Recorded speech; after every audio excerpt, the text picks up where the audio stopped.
Assalamualaikum warahmatullahi wabarakatuh. Alhamdulillah rabbil alamin, puji syukur kepada Allah Subhanahu wa taala, salawat kepada Nabi besar Muhammad sallallahu alaihi wasallam. Saya tidak sedang menuduh ya bahwa negara-negara Arab itu tidak ada kontribusi apa-apa terhadap perjuangan Palestina menghadapi penjajah ya. Saya juga tidak mengatakan bahwa negara-negara Arab itu tidak pernah berperang dengan Israel. Berbicara negara-negara Arab minus Iran ya, negara-negara Arab yang saya maksud adalah negara-negara Teluk ya, Qatar, Bahrain, Uni Emirat Arab, Kuwait, Arab Saudi, kemudian Irak, Suriah, kemudian Mesir, Libya, Sudan, dan lain-lain di sekitarnya itu pernah pada masanya mereka itu bersatu menghadapi Israel, pernah ya. Nah, ini yang akan kita bahas.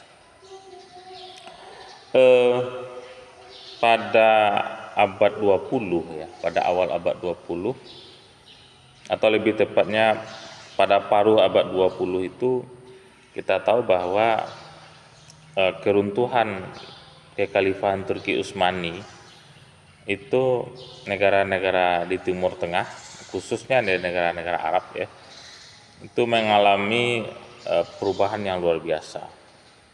Semangat-semangat ideologi baru muncul gitu.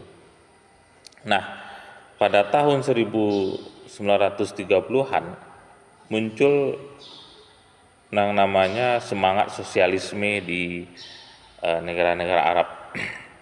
Kita mengenal pada waktu itu ada semangat Ba'atisme ya, Partai Ba'ats. Jadi Partai Ba'ats ini partai sosialis, tapi anggota-anggotanya adalah orang-orang politisi-politisi Arab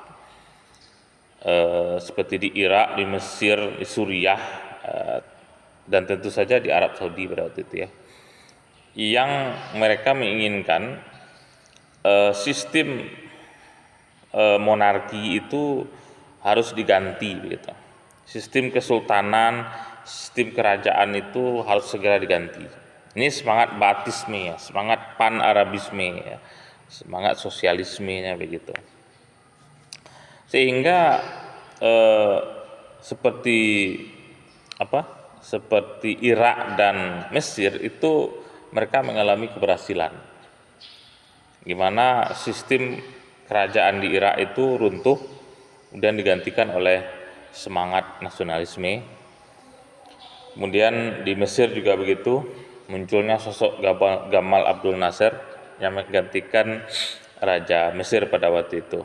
Namun di Arab Saudi kekuatan Ba'atisme ini gagal ya. Kenapa? Karena Arab Saudi itu lebih duluan berdiri kerajaan Saud ya, pada 1924 ketika momentum keruntuhan Turki Utsmani membuat negara Arab Saudi itu mereka atas bantuan, tentu saja bantuan dari Barat ya, Amerika khususnya, mereka mampu mendirikan King Saud ya, kerajaan Saudi sampai sekarang begitu. Nah,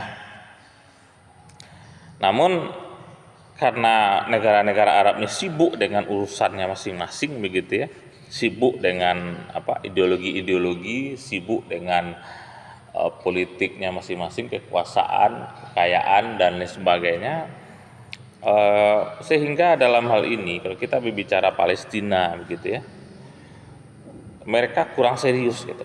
Bukan berarti negara Arab ini tidak peduli dengan Palestina sama sekali ya, mereka peduli, tapi mereka tidak serius karena fokus konsentrasi mereka terpecah gitu, urusan internalnya, urusan luar negeri dan seterusnya ya. Karena ibarat anak ayam kehilangan induk ya, Turki Utsmani itu runtuh membuat negara-negara Arab khususnya atau negara-negara Islam di Timur Tengah itu seperti anak ayam kehilangan induk. Sebagian sibuk dengan semangat nasionalisme, sebagian sibuk mendirikan kepemerintahan atau kerajaan baru gitu. Nah, kita tahu bahwa ketika Turki Utsmani terlibat Perang Dunia Pertama dan kalah, sehingga wilayah-wilayahnya itu dibagi-bagi oleh dua negara yang menang perang pada waktu itu, yaitu Inggris dan Prancis. Sehingga wilayah Timur Tengah itu dibagi oleh dua negara ini ya, Inggris dan Prancis, dalam perjanjian Sykes-Picot begitu ya. Nah, sejak itulah semangat nasionalisme muncul, kesukuan muncul, fanatisme kelompok muncul, asobiah muncul gitu. Jadi karena pemersatunya sudah tidak ada lagi gitu. Nah, semangat kelompok ini, semangat kesukuan ini, semangat nasionalisme ini terbagi dua ya, seperti saya bilang tadi, ada yang menggantikan sistem kerajaan dengan monarki dengan republik, ada yang menggantikan, ada yang masih bertahan dengan monarkinya, tapi mereka hanya ngurus urusan masing-masing gitu. Termasuk Turki ya. Turki pasca keruntuhan kekhalifahan, semangat Turkinya muncul ya, yang dibawa oleh Kemal Atatürk ya. Jadi negara-negara Islam di Timur Tengah atau negara Islam pada umumnya pada waktu itu memang mereka tuh sibuk membangun bangsanya masing-masing gitu. Hatta termasuk Indonesia, Malaysia ya, pada masa-masa itu gitu. Nah, disinilah Zionisme ini mengambil kesempatan gitu, dan tiba-tiba saja Palestina ternyata sudah dicaplok oleh orang-orang Zionis gitu ya. Mereka datang berbondong-bondong ke Palestina. Pada awalnya mereka itu tamu, lama-lama mereka menjadi tuan dan mengusir warga aslinya atau warga Palestina yang sebenarnya itu. Dan sampai sekarang itu tidak pernah selesai gitu. Dan malahan Palestina makin hilang begitu ya. Nah, jadi inilah yang membuat negara-negara Arab khususnya ya, mereka kena sibuk dengan urusan masing-masing. Dan tahu-tahu tahun 1948 Israel berdiri di atas tanah Palestina. Nah, ini membuat negara-negara Arab itu terkejut gitu ya. Apakah memang benar-benar terkejut karena memang tidak tahu, atau terkejutnya karena sudah tahu dari awal? Walau alam bisawab. Tapi reaksi negara-negara Arab pada waktu itu saya cukup kita apresiasi dan acungi jempol ya. Tahun 48 berdiri negara ilegal Israel.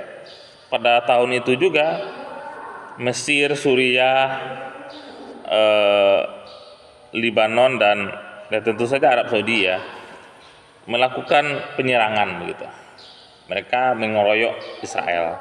Tapi karena komandonya tidak rapi gitu ya, semangat nasionalisme, akhirnya kalah.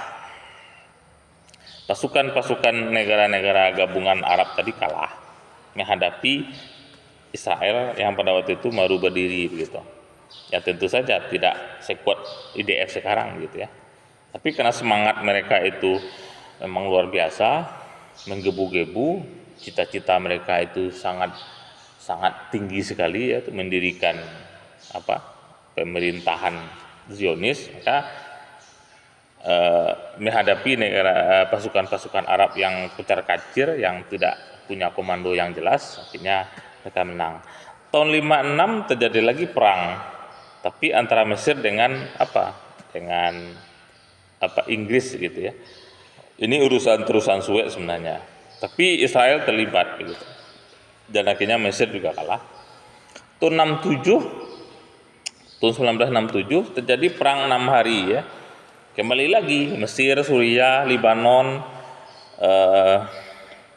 dan negara-negara Teluk lainnya atau negara-negara lainnya itu membantu untuk mengeroyok Israel. Kembali lagi kalah.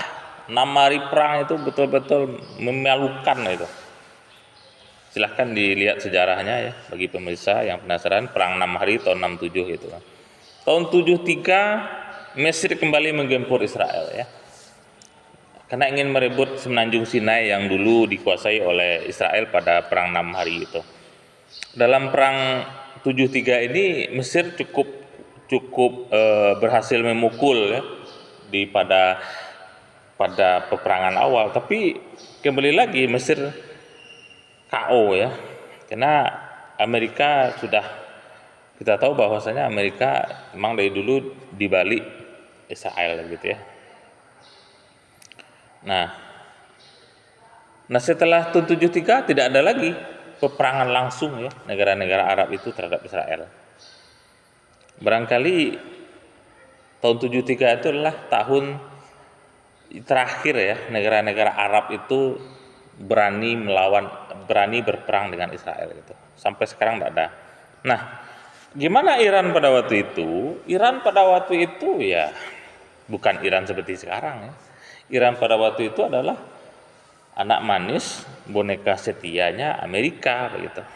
Karena pada waktu itu Iran dipimpin oleh rezim Pahlavi gitu, selama puluhan tahun gitu.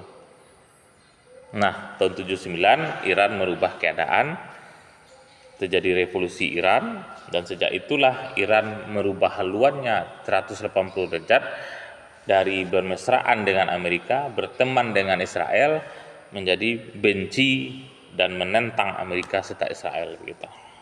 Sementara Arab sebaliknya, dari berkonfrontasi dengan Israel sejak tahun 73 semuanya adem-adem, dan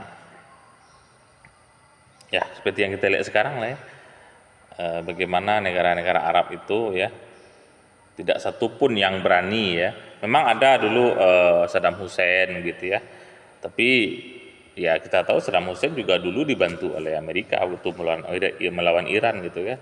Setelah itu dia tidak patuh, akhirnya dia dibunuh. Gaddafi juga begitu ya, Muammar Gaddafi di Libya juga bernasib yang sama ya. Nah jadi sekarang ya, kalau kita lihat konteks sekarang, satu-satunya negara Islam ya, saya tidak lihat Sunni Syiah ya, tidak usah kita bahas di sini. Satu-satunya negara Islam sekarang yang benar-benar berani kepada Israel, Amerika adalah Iran, dan sekarang mereka sedang berperang. Mari kita berdoa sama-sama agar Allah memenangkan setiap kebenaran dan mengalahkan musuh-musuhnya. Wallahu a'lam bishawab. Assalamualaikum warahmatullahi wabarakatuh.